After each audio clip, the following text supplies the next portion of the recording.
Welcome to the Skip and Shannon Undisputed podcast. I'm Joy Taylor. You can catch us Monday through Friday at 9:30 a.m. Eastern, 6:30 Pacific on FS1.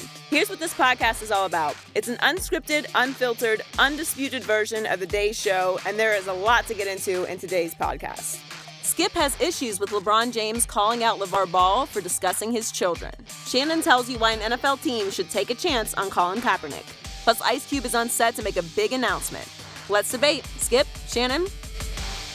Good morning, guys. Morning, Joy. Hi, Joy. Hi, Shannon. Skip, how are you? Skip, I feel good this morning. Do you really? I got me an all-over hard body wax yesterday, Joy. And what? Whoa. Just stay with me, Skip.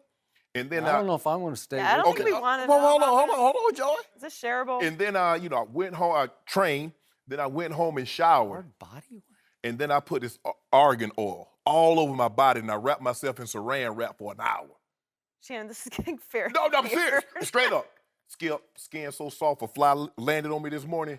His feet went through my skin. That's how soft my skin is. Well, I knew you were soft, but now you're really shining. I'm up here shining like black diamonds right now. Skip. That's why you took so long in makeup today, right? To powder you down. Woo. That was, I think, easily the weirdest intro to the show we've ever had. Joy, you a hater. You know what, Joy? You might be the Skip. smallest, biggest hater. Let me know when I start lying up here, all right? You might be the smallest, biggest hater.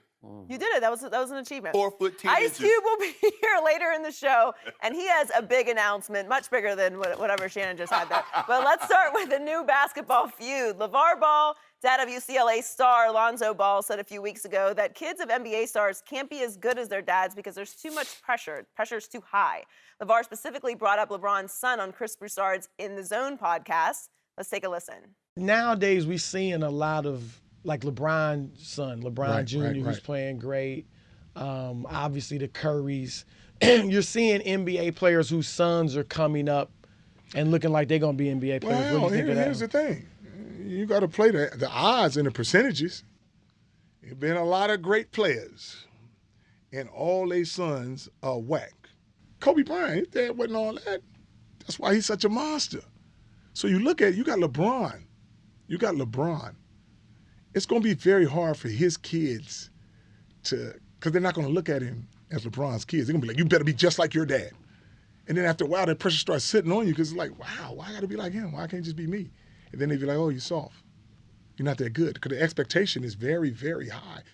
Well, LeBron responded with a strong statement yesterday saying, keep my kid's name out of your mouth. Keep my family out of your mouth. This is dad to dad. It's a problem now. He can talk all about his brand, talk about his sons, talk about basketball, talk about me, but keep my family out of this.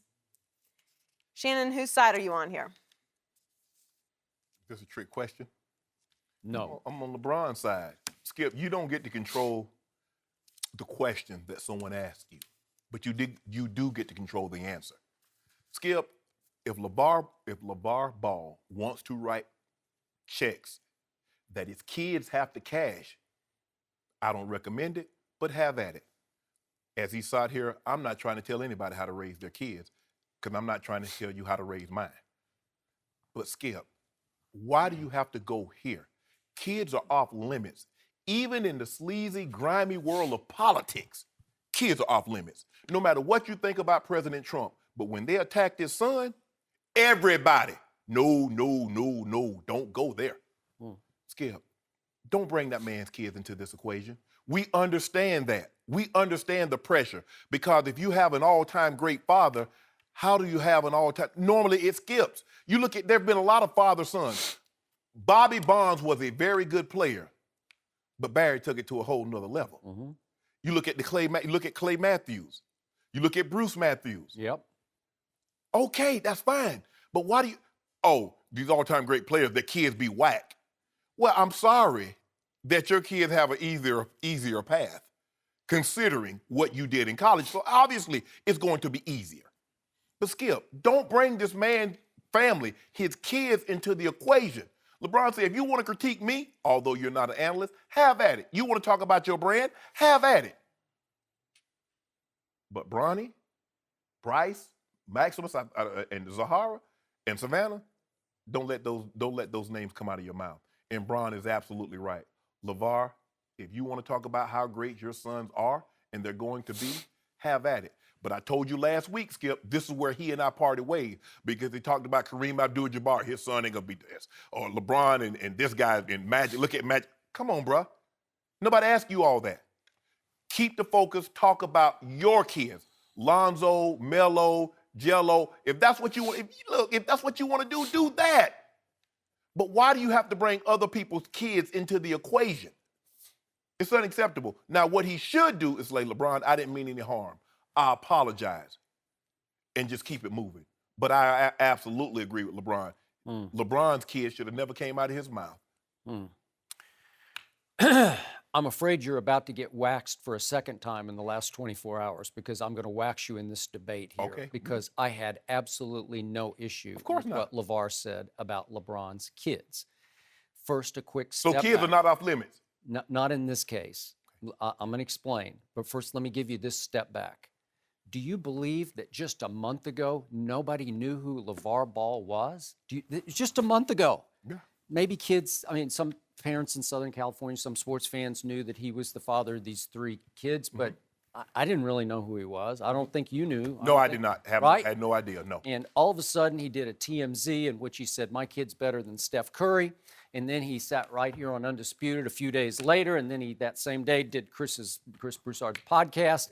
And then it was one interview after another. He is now a household name in America. I don't know any sports fan out there a big sports fan who hasn't heard of LeVar Ball, who has become the most polarizing force on the internet this side of our new president. Am I right about that? Yeah, I believe so. I see every day I'm looking, he's trending. LeVar Ball's trending. Now we've had 2 of the biggest names in basketball this side of Michael Jordan, and that would be Charles Barkley and LeBron James. Right.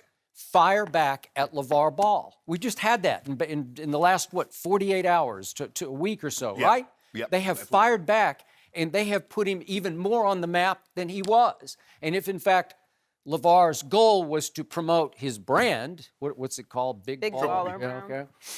okay. What's it called? Big Baller Brand. Yeah, Big Baller, yeah. Have you purchased the hat yet? Yeah. No, I ain't been on it off of No, that. haven't patronized No. yet? Okay, No. I'm thinking about it. No, Because you're this not. guy's- I am. I got to get a hat, at least a hat. Only if it has a star on the side. I'm into this. I'm into Lonzo. You know I am. But the point is, I've never seen anything like what is happening now, to the point that why would LeBron James have to take issue with some guy who averaged 2 points a game at Washington State, right? Yeah. Why would Charles have to take issue with some guy who averaged 2 points at Washington State, which was the whole point?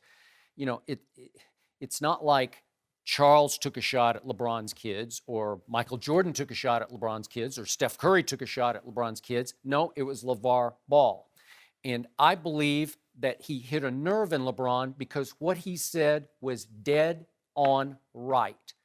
It is going to be so difficult for LeBron's kids to follow in his footsteps. And Do we need LeVar Ball to tell us that? Okay, but he was asked a question by Chris Broussard about the expectation, the pressure you're putting on his kids, and Lord knows LeVar has dramatically increased the expectation and the pressure on his kids, right? Yeah. But nothing can compare to what's going to happen to LeBron James Jr. I have now already seen more video, internet video, of, what do you call him, Bronny? Is that what they call him? I've seen more Bronny than I have of LaMelo, the youngest Ball, who scored 92 points. I've watched all the highlights of 92, but it seems like every other day I see new video posted on the internet of Bronny. What a handle he's got at 12, and he can shoot threes. He's got it all. He's got the court vision. I'm into it, and I'm already projecting that in, what would it take, 6 years? Yeah. I'm pretty sure if Coach K is still at Duke, he's 70 now. If health holds, that Coach K is still going to be coaching at 76. He do have offers from Kentucky I know, and and Duke, but already. I'm pretty sure that LeBron Sr. will want LeBron Jr. to learn for 1 year under Coach K, right? Wouldn't you guess? That's what, and he's close with Coach Cal, but if you want the highest form of basketball and other education, you go to Duke, And right? and Coach K coached the Olympic team twice. He did. LeBron played up under him twice. Okay, but my point to 3 you times. is, can you even envision the magnitude of the coverage that will follow Bronny to Duke? Let's just do the hypothetical. At Duke, for game number 1, whoever they open with, Coastal Carolina, whoever they're going to play in game 1, every media outlet in the country will send a representative to cover that game. It'll be on national TV. We'll all watch it. God willing, if we're still here talking about it on Undisputed, it'll be our lead topic the next day. How did Bronny look in game number 1, right? How about this, Skip? How many times have you heard LeBron James mention his own kids' names when it comes to basketball? Because he already knows the pressure that they're under.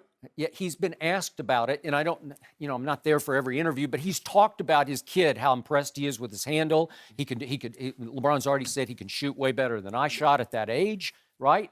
So has LeBron tried to quell this? Has LeBron tried to kill all the video on the internet? Has he tried to get it all deleted? No, he's okay with it. They're posting, when Bronny goes to camps, the John Lucas camp, they're posting videos like crazy. But Skip, here's the thing. If you look at Northwestern, what's the lady's name? Mary Louise Dreyfus? Julia. Julie. Skip, they You constantly... didn't watch Seinfeld? No. Okay. I thought you watched everything. I watched a little bit. You watched I Dream of Jeannie, but you didn't watch Seinfeld? Skip, can I tell my story? Go ahead. And they constantly pan the camera to her, and he playing a minute a game.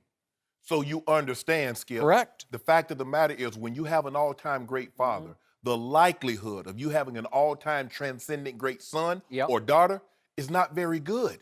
Okay, but Skip. But you get it that the degree of difficulty is the high. You call him the best player on the planet? Yes. That he's already on Mount Rushmore? But let me ask you a question. Well, the degree of difficulty is off the charts for his son in ways that Kobe Bryant's father, who was a decent NBA player, that there weren't those kind of expectations on Kobe. No. Steph's father was Let me ask you a pretty question. good, right? But he wasn't let me ask you a great. question. How good does his boys have to be to top what he did? Well, you know how good. Exactly. Well, I so mean, it's already there. Well, I mean, it's virtually impossible. Although I wouldn't rule it out if this kid's got the gift. No, I'm saying how good does LeVar Ball? Oh, LeVar. I thought you meant LeBron's No, kid. how good do they have to be to top what he did? Top what LeVar did? Yes. Well, that's his point. They could average 3 points a game and they would top what he did at Washington State. Now, again, he transferred to Cal State LA and he had a pretty good smaller, what are they, division, whatever they, 3. He had a pretty good career at that level. Okay, but there are no expectations created by the father's basketball legs. Yeah, we already know there's expectations. Take it from someone that had a son, and my son did not want to play. Okay.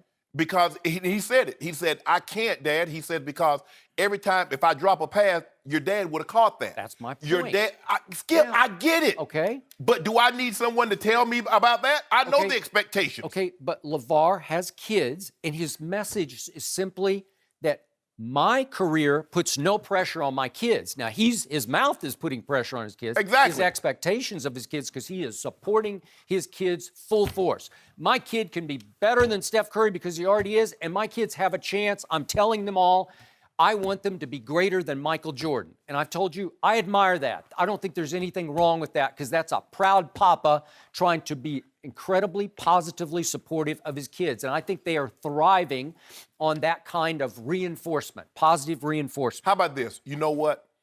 The expectations that my kids have on them is different than the expectations of, say, someone that has a transcendent father. You don't have to say, LeBron, if your dad is a great NBA player and you have sons or daughters, the expectations are if they play sports, they expect them to be comparable or better than you. But LeBron has said, look, don't worry about what my kids are going to do. You talk about your boys. If you want to talk about how great they are and how great they're going to be, have at it. But why do you have to bring my kids? Let them be kids. LeBron says, I can't coach him because I don't have the patience. And he goes out of his way. He says, he has a chance. Normally when they ask LeBron, what do you think? He has a chance. He leaves it at that. He understands the expectations when you have a transcendent father. I mean, think about it, Skip. If you have a Nobel Peace Prize, a dad or mother that writes literature, what's the likelihood of you being a Nobel laureate or a Pulitzer Prize winning playwright? Not very good. So it's possible, but the degree of difficulty is extreme because everybody's going to expect you, if you follow in those footsteps, to live up to their Nobel. They put man on the moon. Anything's possible. We had a black president. We got a reality star president now. So anything is possible. You're right. But likely, how likely is it? But there's How many father-sons in the Hall of Fame? Father-sons in the Hall of Fame. Basketball, football, baseball. I don't know. You probably looked it up. I ain't looked up. I don't know. None. I can't think of any. Okay. I can't think of any brothers. You had Walt and Eddie. You had Hank and his brother. You had the DiMaggio brothers. Yeah. You skip it. Not Hall of Fame Right. quality. Yeah. Mm-hmm. So the dad. I mean, you have dads that were great. Mm-hmm. Archie produced 2 sons that won 2 Super Bowls. Archie was a good player. He was a really good player, but not a Hall of Fame player. But not. So what's the expectations of Peyton Manning's son? So I would pity Peyton's son. Yeah. Or what about Tom's? What about Tom's? It's coming. If in fact he chooses to play football. Hey, Joy, what about the daughter? She got a supermodel mom. So what's the expectations? Okay. She got to walk the catwalk. Okay, I'm with you. If they choose to do that. If they choose. Right. Your son said, I'm Nope. not interested. He didn't have a burning desire to No. follow in your footsteps. No. If he had, you would have been right there with him, and you would have tried to talk him through the expectations that would rise by the level that he achieved. So the thing for me is that the only thing I can credit to, I had a brother. And my brother was 3 years older than I was. So when I was a freshman, he was a senior. He redshirted in college. Well, you went through this a little bit. You had to live up. But Skip, when people said, Sterling would have did that, I'm like, I'm better than he is. I'm going to show you. So everything that other than football, now I was terrible in football. I got 1 trophy in football, but I wanted to play it, Skip, because he played. I was a much better basketball player. I was much better in track and field than he was. But that's not what he played, so that's not what he did, went to University of South Carolina to do. So I wanted to do what he did. But Skip, I loved it. See, I didn't shrink to the pressure. I embraced it. Okay. And a lot of people can't embrace that pressure of having an older brother or a sibling or having a father that was a great player. And you think about it, Skip. We 2 years behind. He got drafted in 88, I'm in 90. Mm-hmm. Now he just led the league in receiving yards and catches. So now I just got drafted. So what am I supposed to do with this, Joy? I'm told him playing special team. All I'm saying is I get a chance. I got my chance. Now, who knows? I don't think I was as good a player as he was. There's no question in my mind. I wasn't a better football player. There's no question in my mind. I'm cool with that. But I didn't run from that pressure. I wanted that pressure. And a guy stopped me the other day and he's like, man, I Googled you and I didn't know you had kids. I said, what you mean had? I still got them. I don't talk about my kids because my kids are off limits. I want them to have their life. They want to have their life. They don't tell people that I'm their father. Now, if somehow it comes up, that last name, like, what's your relationship to Shannon? Then they'll say it. Is your kid's name Shannon Jr.? No. I wanted him to have their own identity. Thank you. Most of the juniors, when you go to the penal system, a lot of them juniors up there, the juniors and the seconds. Mm-hmm. So I wanted him to have. I didn't want him to. I gave him a K name. So I'm with you. So bottom line, is LeBron a public figure? He's as public a figure as you can find in this world. His kids aren't. Huh? His kids aren't. But he's public, and LeVar Ball, in truth, is just some guy who has 3 sons who could be pretty great. Talk about them. Okay?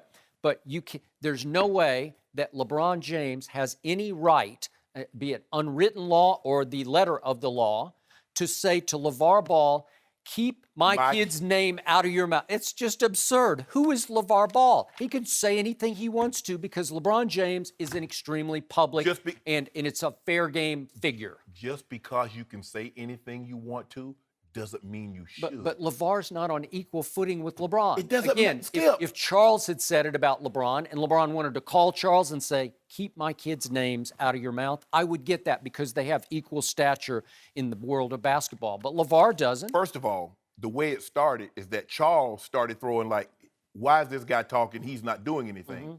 Mm-hmm. LeVar came back. When have you heard LeBron mention LeVar Ball's name? Well, why should he? Exactly. So why? Except he did say, to LeBron's credit, he has high regard for Lonzo's game. He really likes his game, so give him that point. Bron said, LeVar, keep my kids' names out your dentures. Now, Skip, he didn't come at him any other way. He says, dad to dad. No mercy. LeBron James is shooting the worst free throw percentage of his career this season, just under 68%. LeBron has only been under 70% once in his 14-year career. But LeBron made a bold claim about his free throw shooting yesterday. Let's take a listen. It's killing me. Oh, it's killing Yeah, it's killing me. It's killing me. Can't have it all, I guess. Can't have it all. So as everything else is creeping up, that's taking a step down. But I'll be fine for the playoffs. For the rest of this regular season, I'm going to end up shooting in the 60s, which is a career low for me. But in the postseason, I'll be up in the 80s. Shannon, we know you love LeBron. You sleep in LeBron jammies every night. Joy, stop bringing up old stuff. Do you like that he said this? No, I do not. I do not. Because by saying you're shooting 67% now, and that you're going to shoot 80% come playoff time, it makes it seem as if you're not even trying now. It used to bother me. It used to annoy me when Shaq says, I'll make them when they count. They all count. That's why when you make one of them, you get a point. Duh. LeBron, this Shan, I'm your biggest fan. But, bro, what are you doing to me? I mean, how am I supposed to defend this, Joy? Granted, I think we're waiting for that. I can't. No, he's wrong. No, don't say this. I'm getting speechless over here don't from say, what I'm hearing. Don't say you're going to shoot 80% come playoff time and you're shooting 67% now. Why can't you shoot 80% now? So what? I get it. You're getting ready at playoffs, every game. I get all that. But it seems to me that you're saying, well, these free throws really don't matter right here. Come playoff time, they really, really matter. So I'm going to boost that up. Considering he's never shot 80% in a season in his whole career. So we're asking him to do something that he hadn't done in his 14-year career, ever. But somehow, come playoff time, he did do it, Skip, in the 2013-14. But I'm saying in the regular season, he's never shot 80%. Now, that playoff, that 2013-2014, he did shoot 80%. So if we just factor that in, he's done that one time in all the playoff games, in all the regular season games, over 1,200 of those, Skip. He's only done it once. Which one was that? Which series was that? It was the 2013-14 playoffs. I get you confused me with 13-14. I only think of the year it ended in. So wait, was that? Don't matter, Skip. It doesn't matter. Wait, go ahead and make your point, man. Year Skip. that he lost the finals by a record margin. Skip. He shot 80% in the playoffs. And where did that get him? It got him home. Skip, but you know early. Do you know this, Skip? That LeBron in his career has averaged at least 18 playoff games per season. Okay. 18. And your point is? That's why he rested. He plays in the East. That's how you average all those playoff games. That's what happens. He makes everybody look minuscule. Yeah. I can't believe that for the first time in the history of Undisputed, the man, who sleeps in LeBron jammies, it's just a t-shirt. The man who flew all the way to Cleveland so that he could drive LeBron's float in the parade, the man who took selfies with LeBron on the parade day. I did. Am I right about that? And the Larry O'Brien trophy. Yeah. His man Shan is for the first time being painfully critical of LeBron James in a way that he's saying, LeBron, how could you do this to me? Because LeBron has now put you on notice on Undisputed. He has made that seat over there even hotter than it ever was because he has vowed he's going to be up in the 80s. He didn't say, I'll shoot 80%. I'll be up in the 80s, which could be 84, 87, who knows? And last year in the playoffs, he shot 66%. And they did somehow back into winning his third ring. They didn't stop They it. backed into it because of Draymond Green, but that's okay. We're not going to do that today. We do it every day. So the point is that this year he's having his worst year at the line. Could we see some of those LeBricks again? I just want to see them. Skip, Can we just see them? This was no, unnecessary. I just want to see a couple. Can we This just was see a very couple unnecessary, more? Skip. These are LeBricks. LeBricks at the line, clang. I mean, that was that started to the left and beard to the right. Boing. Can we see another one? Clang. Ooh, boy, that hit hard. LeBron, come on, you're better than that. You're on Mount Rushmore. You're the best player on the planet, and you're shooting 67% for the entire regular season.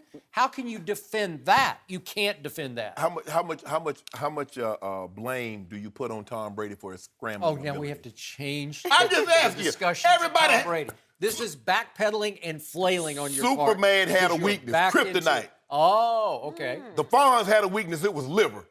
So the worst three-point shooter in NBA playoff history happens to be LeBron James. And now he's vowed that he's going to take his free throws from 67%, or let's do this, 66% in last year's entire playoff run, all the way up into the 80s. And do you know what vengeance he has wrought on Undisputed? That means that every playoff game, night after night after night, We're not you're gonna going to have to come sit No. there and say, I don't know, I can't defend this because I don't know what got into him. He bricked 5 more free throws last night. He hit only 5 out of 10. The easiest job I'll have is that I don't have to defend them dubs.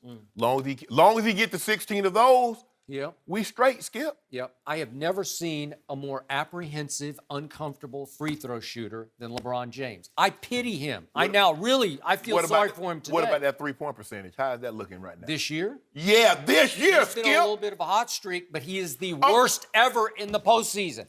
And do you know what happens? The more he makes in the regular season, the more he's going to try in the postseason. And you know how that's going to work out for the Cavaliers. Skip, Not well. Skip, if they're standing in the paint, daring him to shoot the shot, what's he supposed to do, Skip? Just blow by him. Just blow by him. Skip, Nobody can stop him. Skip, they're in the Nobody. paint.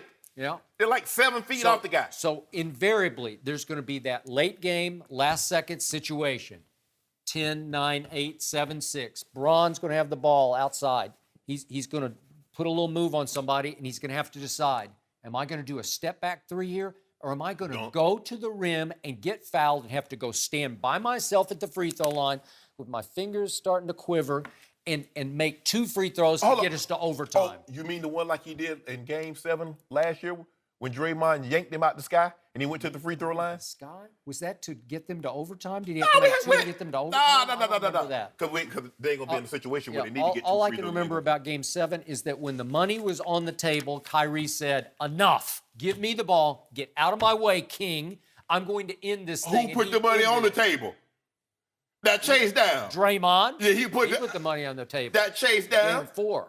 Skip, I still don't know. Skip, where did he come from? Who? LeBron. You mean trailing J.R. Smith? Where did he Skip?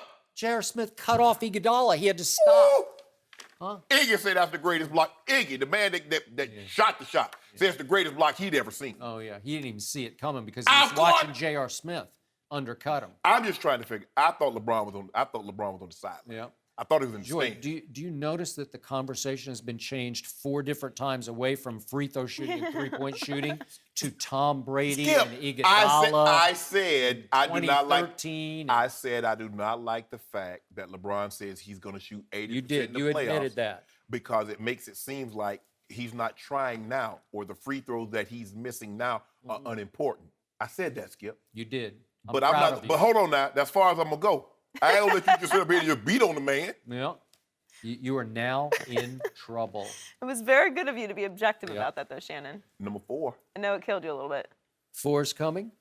Well, I know nobody's going to touch him in the East. That's all I know. It's Stop the biggest us. cakewalk in history. When you got that Baker, the king of Akron, Yeah. and Here we go. No mercy. We're joined now by the founder of the new Big 3 Basketball League, the one and only Ice Cube, and the commissioner of the league, Roger Mason Jr., who played 10 seasons in the NBA. And by Welcome, the way, guys. Shannon Sharpe, this man used to drain threes from my San Antonio Spurs like unconsciously. like LeBron doing this year. Yeah, like he tries to do. Well, we know you guys are here for a big announcement for us, so Ice Cube, what is it? Man, we're extremely proud to announce that the Big 3 has just signed a deal with Fox Sports to broadcast our games right here on FS1. So we're very excited. We're going to be on Fox Deportes, and we're also going to be streamed on FX Go. So, man, this is a big day for the Big 3. We're excited. We've been waiting for this day, and you know, it's extremely exciting to be here with Fox. You know, they definitely see the picture and see the the great things that we're trying to do with the league. So we're extremely excited. So all I know is when this man puts his name to something and his mind to something, it's going to be something. So tell us how the idea originated and how you got involved. Well, you know, it came as a fan. You know, I was really tired of seeing guys retire that I knew still can play. And I was figuring out why did they retire? You know, why are guys retiring from the NBA and they still can play? And it's all wear and tear. It's all because of, you know, back-to-back games, 3 games in 4 nights, that 82-game schedule, full court. So I wanted to eliminate all that wear and tear, which is, you know, half court, 3-on-3 basketball, you know, once a week so guys can recover. And man, we had a scrimmage yesterday, and it was amazing to see those guys move, dunking, cutting, and guys that can really play. You know, that's what's amazing, seeing guys that can really move on the basketball court and know what to do and know what to look for. And it's just great seeing these guys really get into it. And Iverson is on board? Yes. Okay. Any bigger, who are the big names? Man, Chauncey Billups, Yep. Kenyon Martin, Jermaine O'Neal. Yeah. Yeah, for sure. Are they playing or coaching? Playing. Playing. Oh, Yeah, playing. We got some great coaches too. We got Dr. J. okay. We got Iceman. Rick Barry, Rick Mahorn, Gary Payton. So we got some great Clyde coaches. Drexler. Yeah. All-time stars. It all starts on June 26th on FS1. Roger, tell us about some of the unique rules of the league. Yeah, well, we wanted to be innovative with it. So we have a 4-point shot. That's pretty cool. When you get fouled shooting 2, we want to speed the game up. So we have 1 shot for 2, which we think when you get fouled for 3, you get 1 shot at the 3-point line for 3 shots. So we're doing some different things to really speed the game up, make it fun for the fans. As Cube said, yesterday's scrimmage, you know, guys were going after it, athletic. And the thing about these vets, they know how to play, right? They know how to back cut.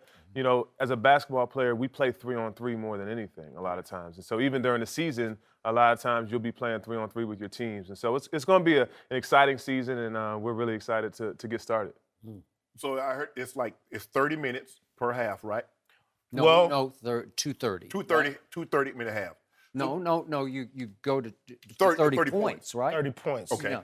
You actually go to 60 points. 60 points To total. win. To win, Yes. right? Or 30 minutes, the first of the 2, right? But it's 260, and there's halftime at 30, Okay. right? So that's the way it goes. What happens if you get a team that they can't hit from the outside?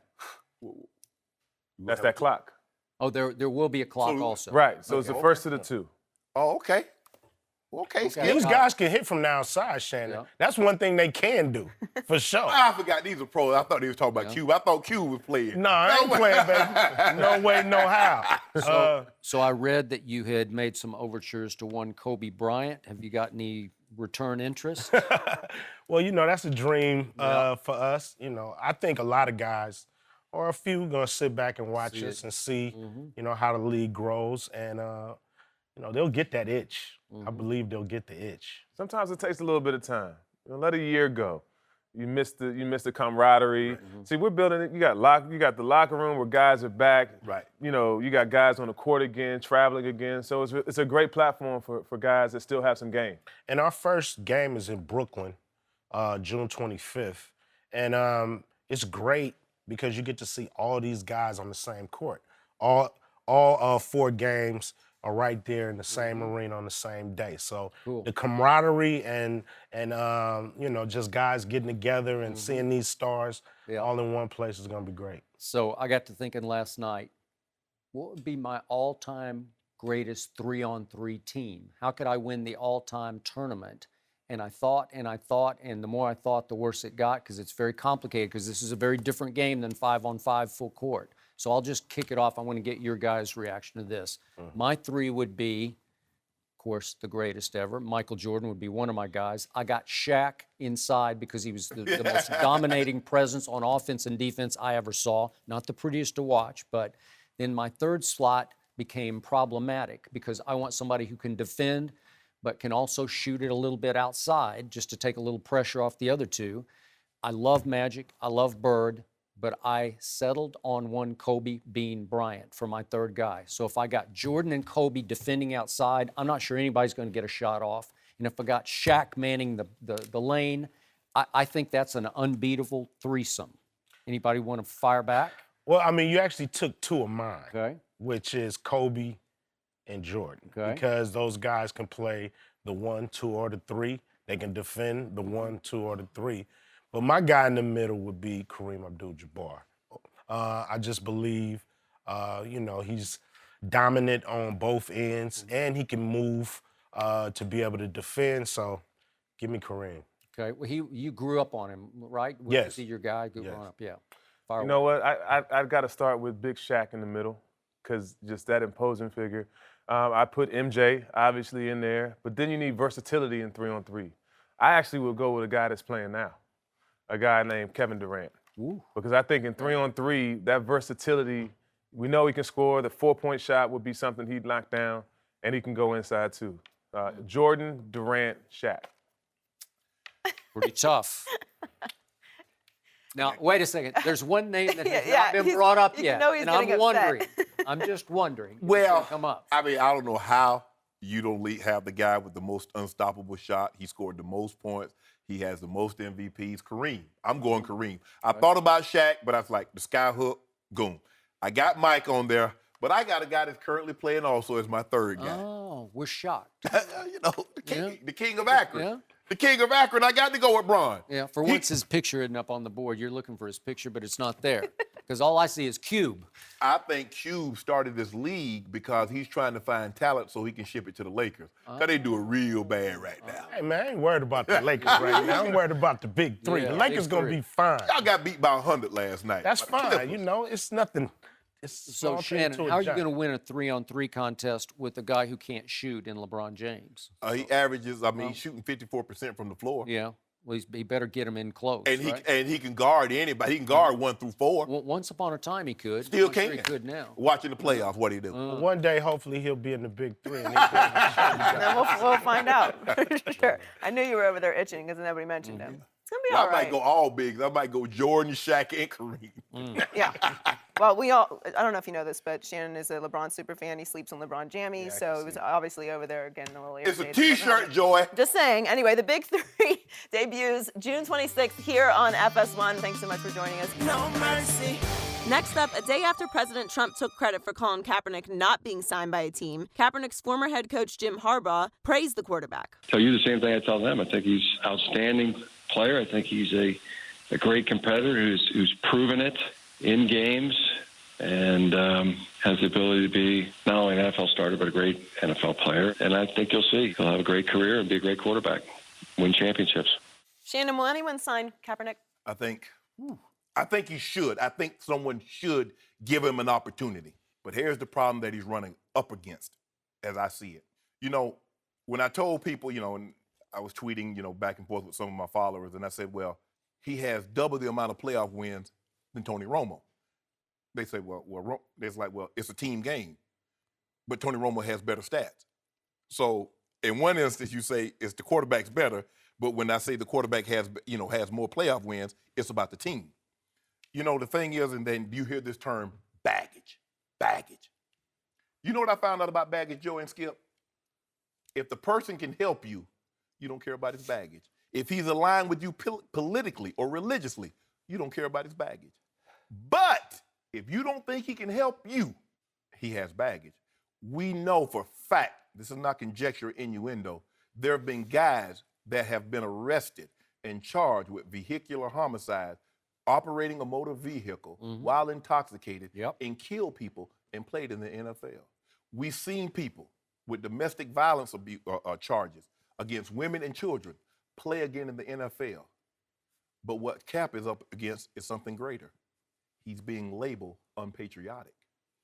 People frown down upon that more than they do this. Remember I said, LBJ said now, if you give people someone to look down upon, they'll empty their pockets for you. Wait, you mean Lyndon Baines Johnson, President Johnson. not LeBron James? No, But go ahead. President Johnson said, if you give people someone to look down upon, they'll empty their pockets for you. And by President Trump mentioning his name, he's giving the people, his base, someone to look down upon. Because if America's first, if I'm making America great again, I can't have an unpatriotic person playing in the National Football League. Think about this, Skip. Colin Kaepernick has won 4 playoff games. He's made 2 NFC title games, and he's gone to the Super Bowl. Now, here's some free agents quarterbacks. Mike Glennon, Brian Hoyer, Nick Foles, Luke McCown, Landry Jones, Barkley, Kellen Moore, Geno Smith, E.J. Manuel, and Aaron Murray. And you throw Romo in there. All of those guys combined have 2 playoff wins. Colin Kaepernick has 4. Colin Kaepernick had a 16 touchdowns, 4 interceptions. That's 41. Only a handful of quarterbacks had more than that, had a better touchdown interception ratio. But he can't play. But see, if you look at that narrative, oh, he can't play. But when you say this, but his team sucked. Okay, he won 4 playoff games. Oh, it's a team game. He can't win. All it takes is one person to sign him. But who's going to be that general manager? Who is on firm enough soil as a general manager? Who is the owner that says I can withstand the backlash, not only from the corporate sponsors and the fans, but if President Trump, so be it, feel in his heart that he wants to tweet, I can withstand this. Yep. Who will be the guy? Who will be the team? I believe Colin Kaepernick can play again. But Skip, we don't really get when you're a black African-American quarterback, you really don't get a whole lot of chances to be a backup in this league. You either start or you got to go on your separate way. You got to be Warren Moon and play or you're done. You got to be Randall Cunningham and play or you're done. You got to be Michael Vick, Donovan McNabb. Geno Smith is getting another shot. Yeah. Geno Smith. Think about this. I want you to think about this, Joy. Geno Smith is getting an opportunity to play in the NFL and not Colin Kaepernick. Now, if Mike Glennon got $15 million from Chicago, Skip, think about this, Skip. If Mike Glennon was that good, Jameis Winston would have never went to Tampa because they would have never got the #1 seed. Remember, he was the starting quarterback up in Tampa. He was in Tampa. He was the starting quarterback, Joy. And they got the #1 pick, and they selected Jameis Winston. But Chicago just gave him $15 million. But you're telling me Colin Kaepernick can't play. I'm not a Glennon fan. I was on record before that draft. But way overrated. I watched him throw 3 interceptions against my Vanderbilt Commodores in a bowl game, just for the record. But I agree with everything you just said. I'm not sure Colin is going to find a new home anytime soon. And here's the sad part about it. There's one man I wish could coach him at the NFL level, and that man was the one we just quoted, Jim Harbaugh. Because Jim Harbaugh believed in Colin Kaepernick to the point that he bet his career, his NFL coaching career, on Colin Kaepernick back in 2012. They were 12 games into that season. They were 7-2-1 at that point. 12 weeks in the season. 7-2-1. And Jim Harbaugh made the risky and incredibly gutsy call to say, I'm going to replace the former #1 overall pick, Alex Smith. We're 7-2-1 with a second-year player who was, of course, drafted in the second round named Colin Kaepernick. And we were going to go forward. And what was the result? A near Super Bowl victory was the result. I thought it was pass interference in the end zone. You can debate it. But that's how close it came. Last play of the Super Bowl. Then what happened the next year? A near Super Bowl appearance, right? They almost, Colin just put a little more air under that throw in Seattle. 2 inches outside, Skip. Either way, we're having a different conversation. So back-to-back years, near Super Bowl victory, near Super Bowl appearance. And remember that playoff game he played at home against Aaron Rodgers when he literally ran Green Bay off the field? Like he had 181 rush yards. It was sensational. It was just sensational. And to Jim Harbaugh's point, he will compete and he can be great again. If you can borrow the expression, make America great, make Colin great again. This guy could. Right. But unfortunately, I don't know how to reunite him with Jim Harbaugh on the NFL level. Jim Harbaugh is really great at convincing a quarterback he can be great. Right. At doing what the quarterback can do best. He maximized his ability to win football games with the offense, with propping him up psychologically, with telling him he can do this and he shouldn't try that, but he can really do this and he can do this. And I thought he was really good. And you could just see the decline in his game coincided with the exit of Jim Harbaugh. And I think some of that had to do with, because a lot of times, Skip, when an African-American quarterback, they're thought of as being mobile, and they try to get away so fast from what made them successful. All of a sudden, he runs for 181. He's running for 70 yards in playoff games, but he doesn't want to be labeled as a running quarterback. Robert Griffin III. So he's the like, same syndrome. I'm going to stand back watch here, this, and I'm going to pat the ball, sack, fumble.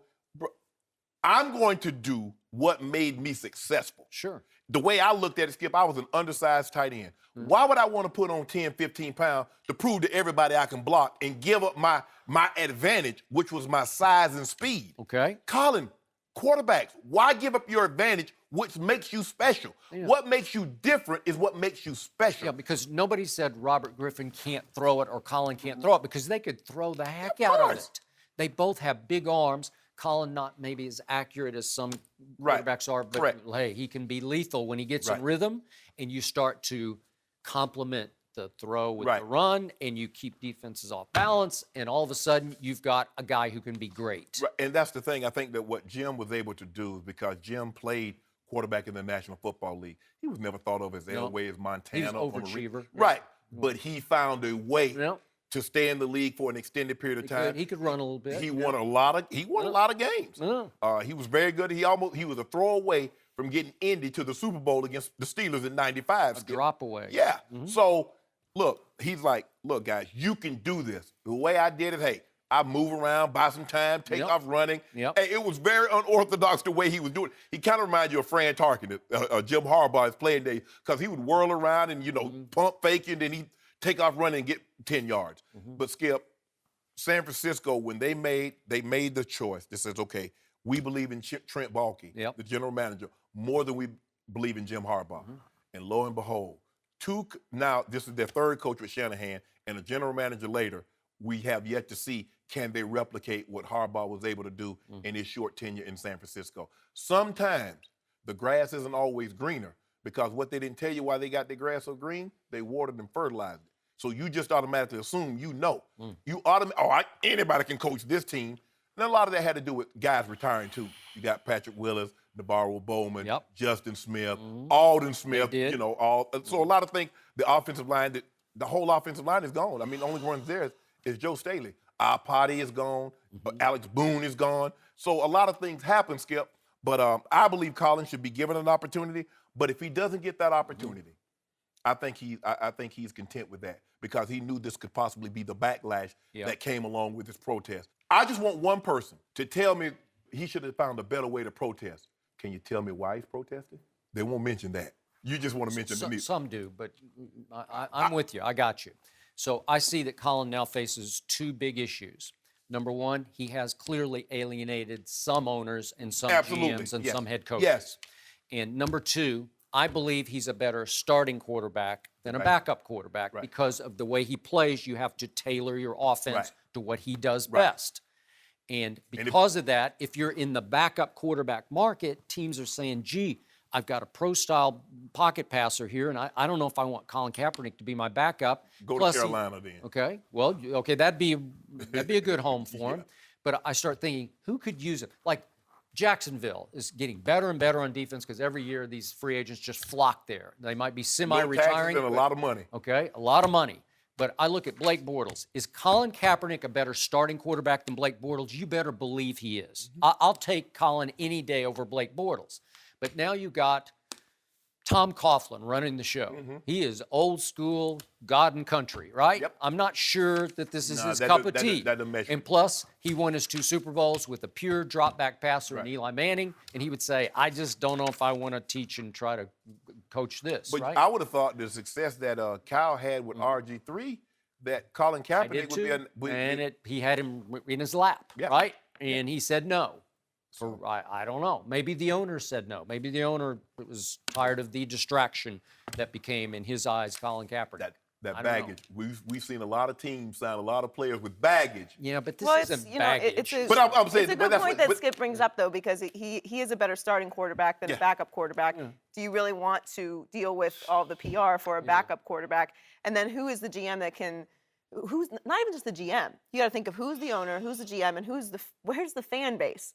Carolina, Jacksonville. I mean, you really think it's Denver, New England, or maybe Pittsburgh. Yes. And Yes. you know, And they don't need him. You got to have a general manager that's very, very secure. John Elway's not going anywhere. Right. Coach Belichick's not going anywhere because not only he's the general manager, he's the head coach. So as you mentioned, those franchises are franchises that's on firm footing, and they trust the front office. They trust John Elway. They trust John Fox. But like I said, I think, Carolina would be a great fit because I don't think they would have to tailor much of the offense. No, they would not. from Completely Cam agree. to Colin. But, they like Derek Anderson. They do. And he's been there a while. Yep. No mercy.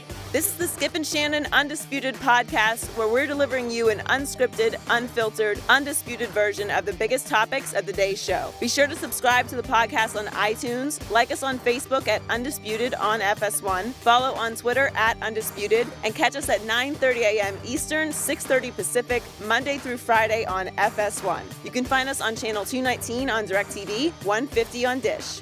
Hope you enjoyed today's show. We're back tomorrow, and Jerry Ferrara, a.k.a. Turtle from Entourage, will be on the show. I'm your host, Joy Taylor. We'll see you then.